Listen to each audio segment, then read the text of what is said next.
So I'm Vishwa. I'm from a small town in India called Baroda, not so small anymore. It's about 400 kilometers north of Bombay. I live kind of in between Tokyo and Mumbai now. So what I'm doing at Swiss Cottage Gallery is that I'm investigating mostly public buildings or buildings that used to be houses that have now been opened up, mostly because of famous personalities that lived there, but then there are domestic spaces and I'm kind of interested in them. What excites me about Camden is firstly just how big it is. So many museums and so many buildings. It's also one of the last built boroughs in the central part of London.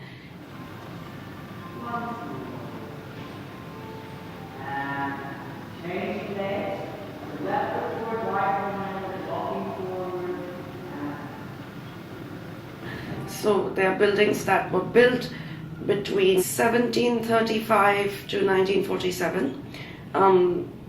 That's the time period that I'm interested in.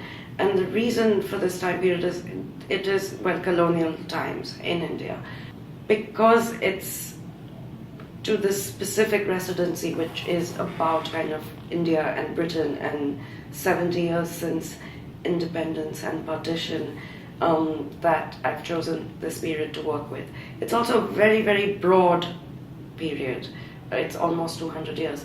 And that gives me a kind of wide range of buildings to investigate.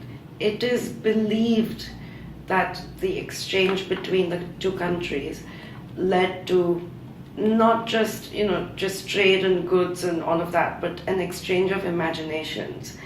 I think that appears in architecture in very strange ways. In floor patterns, in motifs, in, suddenly lions becoming part of gargoyles, and on the other hand, a city like Bombay was built by the British, and then it has a kind of visual similarity to London in certain parts. And it's that I'm investigating, this kind of exchange of the imagery or the exchange of motifs and exchange of designs, and also not kind of investigating them in a very, very theoretical way, but investigating them to kind of see if we can find links where none seem to appear, looking for those obvious signs of aging, looking for the very obvious links that they may have to things back at home.